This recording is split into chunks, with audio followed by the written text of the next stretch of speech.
たわかめを友達がたくさんくれましたので、それで、ちょっと、代もつけてくれたので、酢代で、あの、今この茹でたわかめ 150g ぐらいあります。まあ大体ちょっと消化のいいように少しち、あの、粗粗く切ってますが、あの、まあ2、3センチぐらいのものにあのなってますけど、それと寿司揚げを今茹でて1枚ほど短冊切りにしました。半分にして短冊切りにしたもの。それから、酢大1分の1。から醤油が、大さじ3分の2、大さじ1杯弱ですね。それと砂糖が大さじ1杯あります。で、まず酢大をボウルの上にざるを置いて絞ります。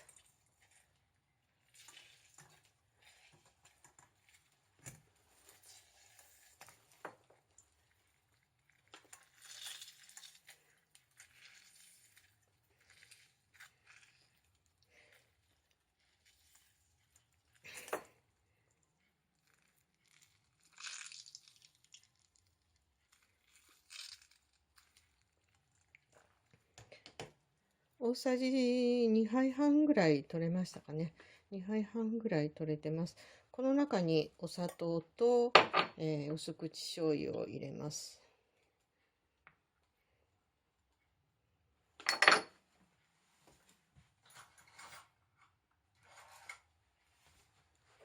そしてこれをよく混ぜて、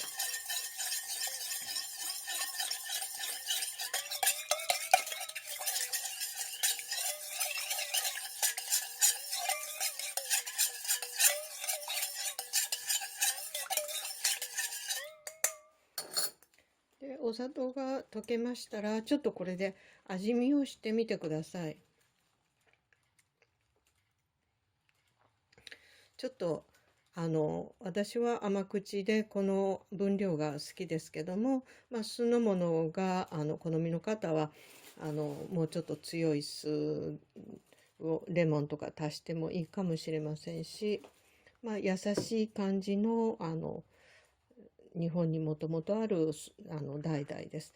でこの中にこれわかめは茹でてよく絞ってます。で絞ったもので 150g ありますが、この中に全部入れ込みます。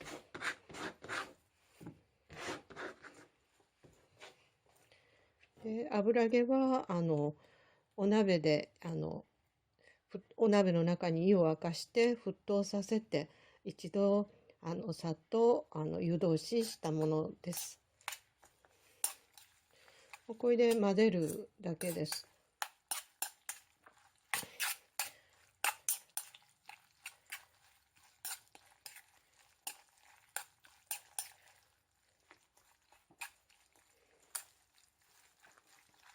もう混ぜてこれでもすぐいただけますので、簡単に、わかめの時期はすごく重宝します。